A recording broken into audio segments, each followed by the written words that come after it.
Hey there, welcome to episode 119 of the Social Business Engine podcast, a podcast where thought leaders from brands, technology companies, and independent thought leaders contribute to your social business strategy to help you get better business results and to positively impact your career. I'm Bernie Borges, your host of the Social Business Engine podcast. On this episode, you are going to meet Kirsten Boileau, Director of Digital Innovations at SAP, where she's leading the charge to take social selling to the next level for all SAP sales professionals. This episode is sponsored by Outward Media Inc., a leader in the direct marketing industry. Later in the show, I'm going to tell you about a valuable offer from Outward Media. And now, let's get to my interview with Kirsten Boileau, Director of Digital Innovations at SAP. Kirsten, welcome to the Social Business Engine podcast. Thanks so much for having me here, Bernie. I appreciate it. Fantastic. Yeah, well, I've been looking forward to this conversation. As you know, social selling is a topic near and dear to me for lots of great and fun reasons. And Kirsten, where I would like to begin our conversation is, let's first talk about, you've got this awesome role of heading up social selling at SAP. And SAP, as my listeners know, because I think you're my fourth SAP guest on the Social Business Engine podcast. So by now, my listeners know, if they didn't already know, that SAP is a global leader in enterprise software solutions. But let's begin with a brief review of your own background in sales, Kirsten. Well, I have actually been working for about 20 years. I graduated 20 years ago, and I spent my first 10 years working for a manufacturing company, but I was in inside sales with them. So I spent 10 years in inside sales, and then when I came to SAP, I moved into more of a business development role, and I spent about 8 years in the business development role, and then moved into this role here at SAP. Okay. Now, before we get into your role at SAP, your current role at SAP, can you comment on the difference between inside sales and then the role that you had in business development, which, you said one was 10 years, one was 8 years, so pretty close to equal amount of time, almost. Not exactly. But what's the difference between inside sales and business development? To my mind, inside sales is you have to fulfill the entire sales process. In business development, you're more along lead generation, lead development, talking with people about the features and functionality and helping them to understand, educating them more in that educational role, to my mind, in the business development side. Inside sales, it's, you've already got the opportunity and you're moving it along the pipeline through various different tactics and methods. So that to me, that's the difference between the two. Okay, great. Thank you. So how did you get into this role at SAP focused on social selling best practices? What was the evolution, if you will, from inside sales, business development, and then in this current role? That's actually a really interesting question because it is a very strange kind of way it all happened. So I was in business development and had come back from a maternity leave. And so here in Canada, we get a full year. I had twins, so I had actually about 16 months off. And came back, and my business development team had been integrated into SAP. I came from the Sybase side. Okay. My team had been integrated, but hadn't been given any, things to do. No territories, no campaigns to work on, nothing like that. And so I went to a marketing team and said, look, I've got some time. I don't really have anything right now to do. Can I work with you? And a friend of mine said, yeah, I've got some social stuff for you to do. And so I said, okay, I know nothing about social, but I'll happily take it on. And I fell in love with social media, and I did that for about 8 months. So social media marketing. Now this was at SAP, right? Selling. Yeah, this was at SAP. Okay. It would be 2012. Okay. And because I was moving then into a business development role, into 2013, I knew I was going to be moving into a business development role again. I could see that there was a real connection between social and sales. Although it wasn't as big as it is now. Not a lot of people were talking about social selling at that time. And so, but I could see that real connection. And so I brought it into my everyday activities in my business development role, and I managed to hit 500% of my quota that year. Wow. Interestingly enough, my manager, and if she ever listens to this podcast, I know she'll laugh. She wanted nothing to do with social. She didn't want me to talk about it. She didn't want to hear about it. She said, if you're going to do it, I don't want to know about it. And I did it anyway. Can you comment on why she felt that way? I'm not really sure, but the funny thing is that she then went to Hootsuite the next year. I'm not really sure what her, I think it was just, she had numbers to hit with call numbers, and I wasn't hitting I never hit my call numbers ever. Okay. You were spending your time on social and just blowing your quota out by 5x, but just weren't making phone calls. Exactly. So she wasn't too worried about it, because I was hitting my numbers. But I ended up getting connected to her manager, who was very, very excited about the idea of social. And so he, then kind of mentored me along, and then I became part of the team that was working on becoming trainers for LinkedIn Sales Navigator when we first got on board with that in 2014. And then May came, 2014, and I was laid off. Oh, wow. And that was, they laid off all of the business development people in North America, and we had 5 weeks to find a new role. And this role was the headcount was available, but the role wasn't defined yet.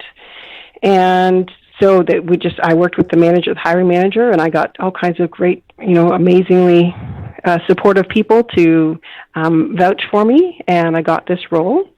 On July 1st of 2014. So okay, well, it's a really interesting story, but very convoluted too. Yeah, no kidding.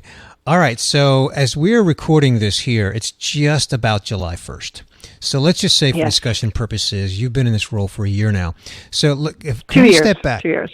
Oh, that was 14. Okay, sorry. My bad. Yeah. My bad. Okay. Okay. So define the role. Let's take a few minutes and talk about what is this role that you're in now with social selling at SAP. Sure. Okay. So my role is, up until January, my role was to, on the marketing side, so I am in marketing, in global marketing. On the marketing side, I was in charge of everything to do with social selling, from communications to training and enablement to operational in terms of reporting and that kind of thing, managing everyone else who was on the team who had anything to do with social selling, all the projects that had anything to do with social selling. I was trying to manage it all. In January, it was massive. and at the end of 18 months, my manager and I looked at each other and said, this can't go on. Yeah. And so and just for a little context here, Kirsten, and sorry for interrupting. Yeah. What's the size of the sales organization at SAP? Well, if you include all of the sales support people who are all part of our global customer operations team, I think the size is somewhere between 30 and 40,000 people. Wow. That's massive. Yes. So it's huge, and it was a very, very big job.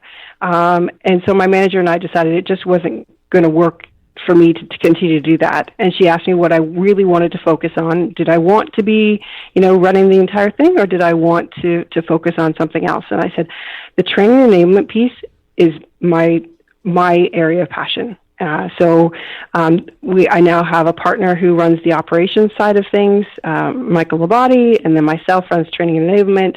There's a few other people running different pieces, gamification and content management. Some people are more regionally focused, all of those different pieces. And then on the GCO side, so we partner very, very closely. Often you don't hear about that sales and marketing kind of bridge, but I have a very good friend in GCO. You mean sales and marketing actually collaborating, like working together and getting along and actually doing things productively? No, I can't believe that. I could not have done what we've done, or we could not have done what we've done. I really should rephrase it that way. We could not have done what we've done at SAP without the two of us working so closely together. So that Phil Lurie on GCO side, phenomenally awesome. He and I work very, very closely together. We probably talk at least 2 or 3 times a day. and just, here's what's happening here, here's what's going on in this place, this is what we're looking at down here, all of those kinds of things. And the two of us really collaborate really, really closely together. Great. Yeah, it's a fantastic relationship, and it's something that I know that is not seen everywhere. So it's been a really rewarding for me to have that relationship and have that collaboration. Cool. So, Kirsten, so training and enablement became your focus. So what exactly does that mean? Because those are two very distinct words. When I think of training, I think of, a formal training program. And then when I think of enablement, I actually think of like something after training. So maybe you can explain what that looks like for you in your role at SAP? Sure. Yeah, we do have. So I have built our training program. We have, right from introductory sessions in an e-learning format, right through to face-to-face workshops, hands-on workshops. And so that's the training piece of it. And then we're building and we have built but are in the process of kind of rebuilding our enablement piece, which is, taking it that one step further. We're talking about change management here, and change does not happen. It doesn't happen in e-learning, and it doesn't happen in a workshop.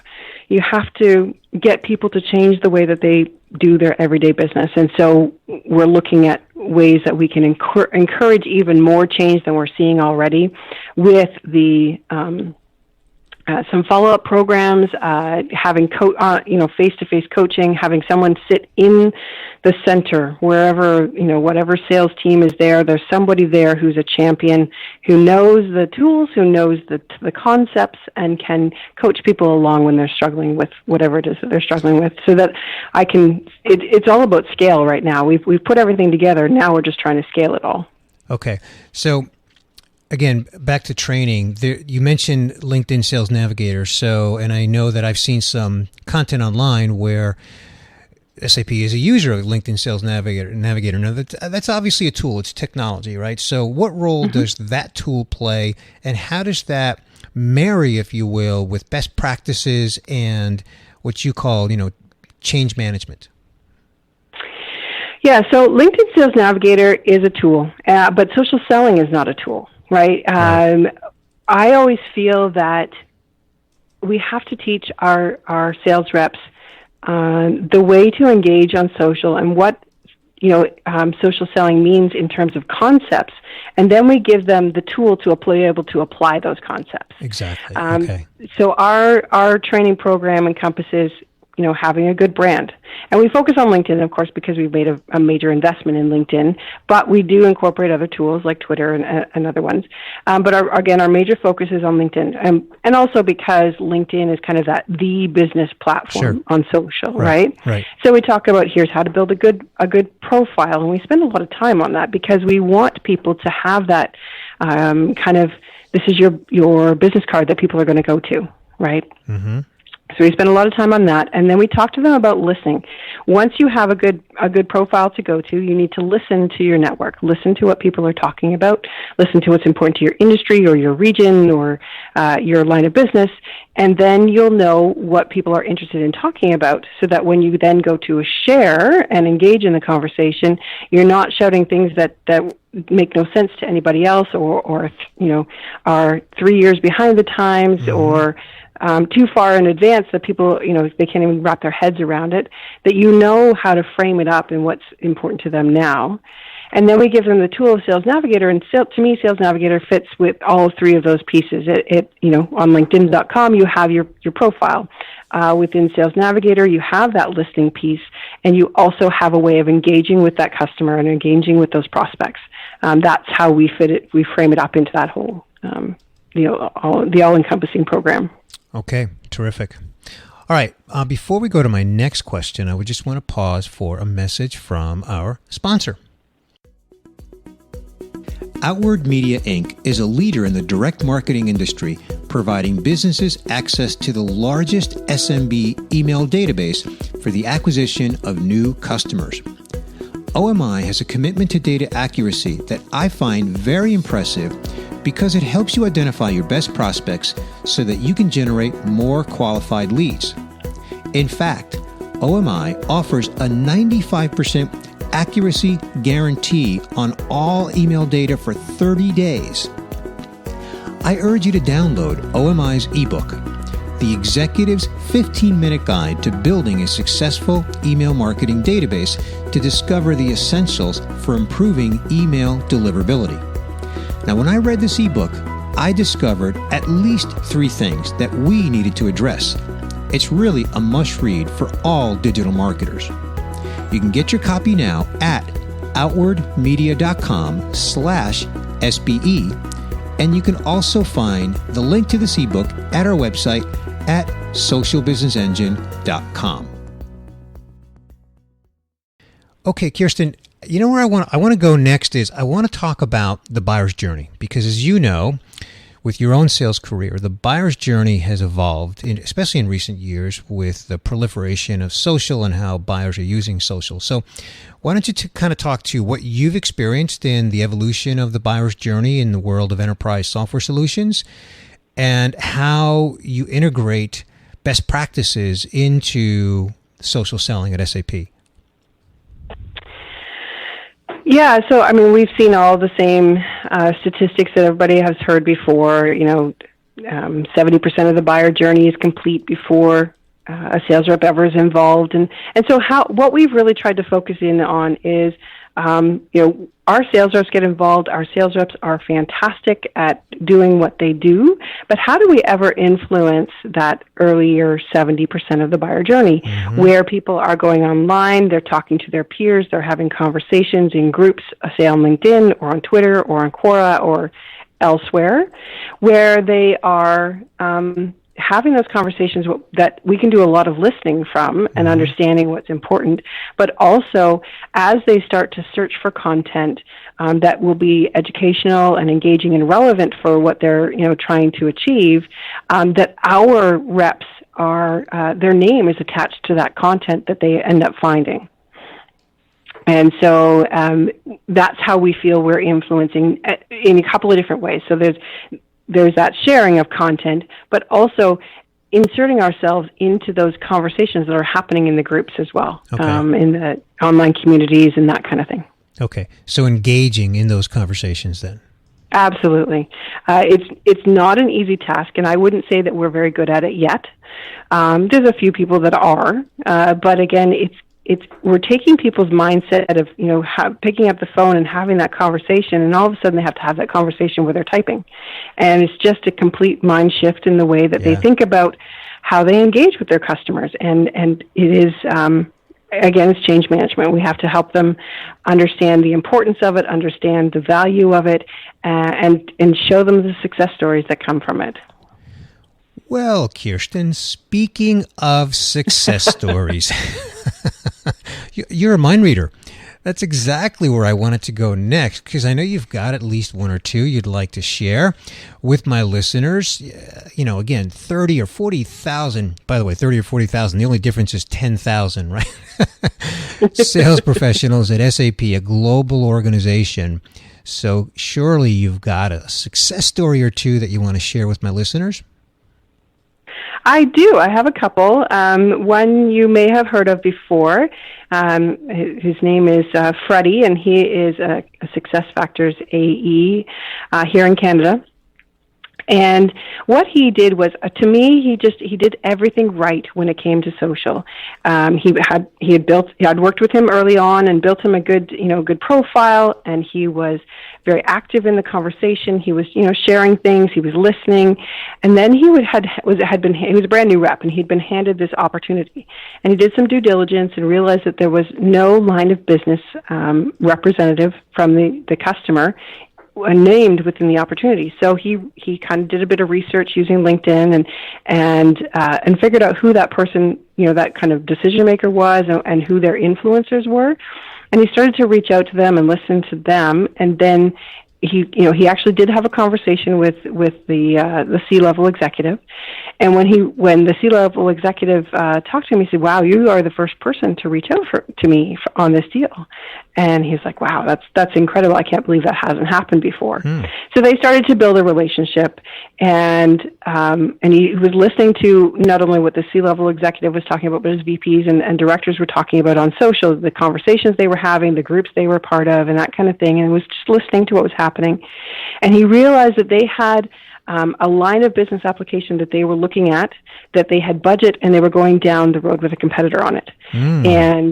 And so he reached out to the C-level and said, "Hey, did you know that SAP can provide this software that you're looking for?" And he said, "Oh, I had no idea.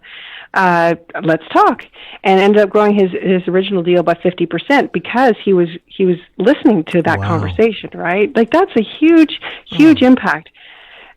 And the deal was quite big to begin with, so it was, growing it by 50% made a huge impact on his overall achievement.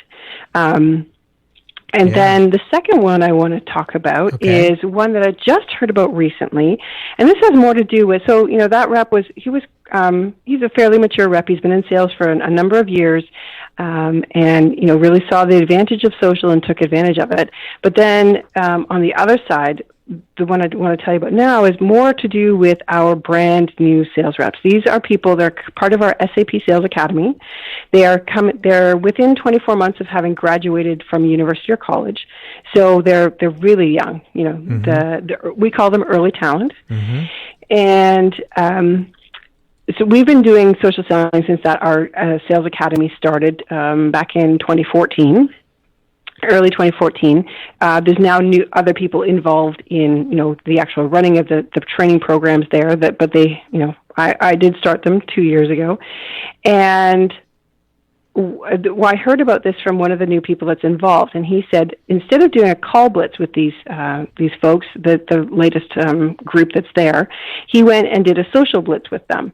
And what they did was they actually within a week, during this social blitz, they put almost €1 million into pipeline.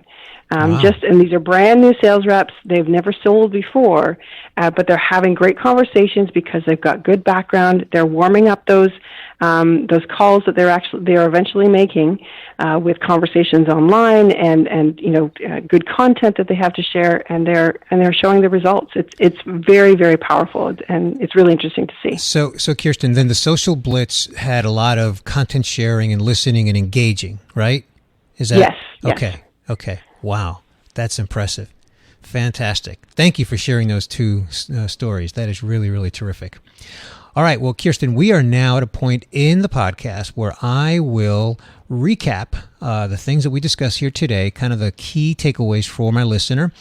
And I'm going to ask you to elaborate on any one point or maybe fill in any holes, and then we'll begin the wrap for this episode.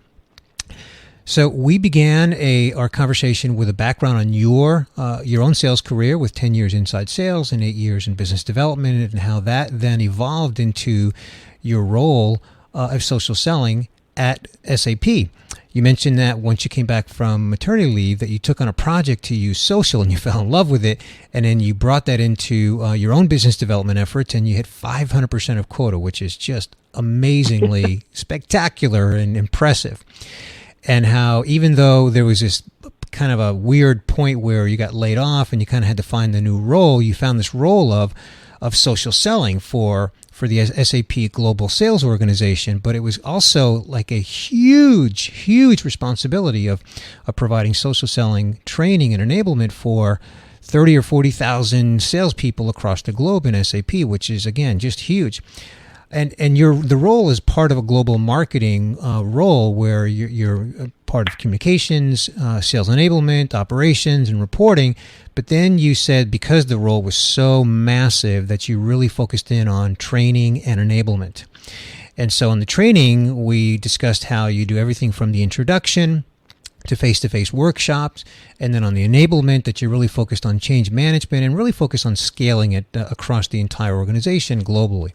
And then we talked a little bit about what is social selling and how it's not a tool, but there are tools, of course, that you provide. And one, of course, which is a big tool that you're invested in, which is LinkedIn Sales Navigator.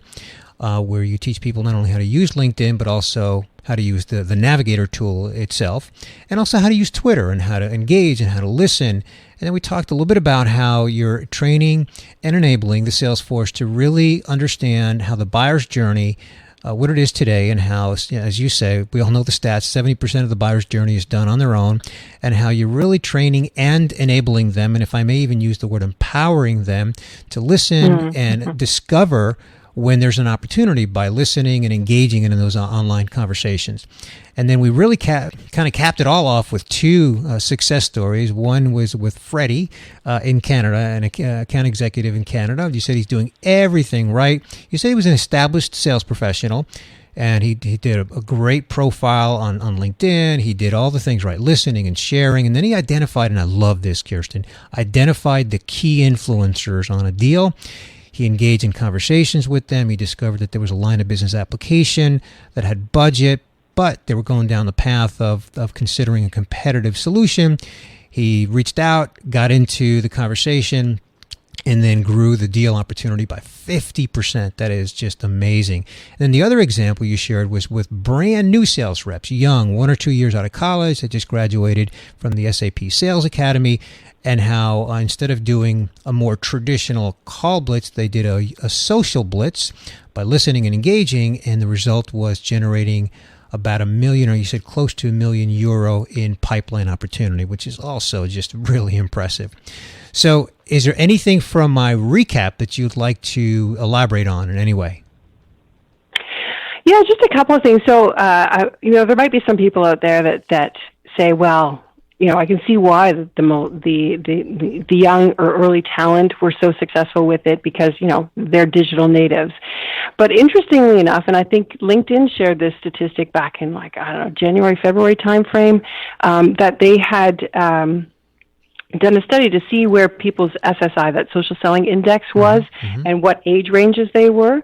And interestingly enough, those young and early talent people, millennials, if you might want to call them that, they tend to have the lowest SSI, and people in the age range of 40 plus, they had the highest, which I thought was really interesting. And I think the reason for that is, yes, I can see why the digital natives can get social selling really easily. At the same time, they don't have the experience with building relationships for business, right? And so they and often some of the feedback that I got was that it wasn't. They saw social for their personal use, but they didn't really see it from a business perspective. But on the other hand, those who are 40 and older, they do understand that things are changing, and if they are going to stay relevant, they need to change along with it. They might not have that technical savviness that the younger generation have, but they do understand the building relationships just in a different format. And so it's interesting. I mean, I think there's still a lot of people that can be very, very successful with social selling at the other end of the spectrum. As long as we can get those, younger generation to learn how to build those relationships online in a business manner, not just a personal manner, I think we can have a very, very successful program end to end. Kirsten, thank you so much for making that point. I think that is a fantastic point, and of course I agree with you 110%. Just through our own experiences as an agency, what you said, we've experienced that ourselves for all the reasons. And really the key point that you made is the understanding of relationship building that the more seasoned and established sales professionals have, because they've been building relationships for, in some cases, decades in their career. So they understand it takes a little bit of a learning curve, but not a big one, for them to understand how to use the social technologies and even the social culture to do that relationship building. Whereas on the young talents, it's a little bit of a different learning curve. And like you said, they have to learn relationship building in business, even though the technology learning curve is little to none. It's just a different application. So yes, totally agree. And I've seen that in myself. Thank you so much for pointing that out. Kirsten, thank you so much for sharing your social selling insights today. Before we sign off here, where would you like to send people online to connect with you, learn more about you and what you're doing at SAP? Well, they can check out my profile on LinkedIn. It's Kirsten Boileau, and that's my LinkedIn handle. And on Twitter as well, same thing. My Twitter handle is Kirsten Boileau. Feel free to connect with me and follow me. Terrific. Well, Kirsten, my listeners know that we will link that up in the show notes, because oftentimes podcast listeners are mobile, and so that is going to be over at socialbusinessengine.com. So again, thank you so much for sharing these awesome social selling insights with me and my listeners today, Kirsten. You're very welcome, Bertie. It was an honor to be here. Terrific. Well, I hope that you enjoyed my conversation today with Kirsten Boileau, Director of Digital Innovations at SAP. I want to remind you that this episode is sponsored by Outward Media, Inc., a leader in the direct marketing industry. Download OMI's ebook, The Executive's 15-Minute Guide to Building a Successful Email Marketing Database, to discover the essentials, and yes, I mean the essentials, for improving email deliverability. Get your copy now at outwardmedia.com/SBE, and you can also find this link on the show notes page for this episode at our website at socialbusinessengine.com. And one more thing, before I close out, I want to remind you to join our community by becoming a member of the Social Business Engine community. Membership is totally free, and it includes premium content that we only make available to members.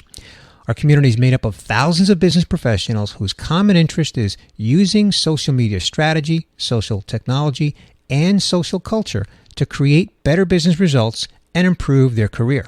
It's really easy to become a member, and remember, it is free. Just visit our website at socialbusinessengine.com. Well, that's going to do it for episode 119. I want to thank my guest once again, Kirsten Boileau, Director of Digital Innovations at SAP. This is Bernie Borges of Find and Convert, wishing you continued success on your social business journey.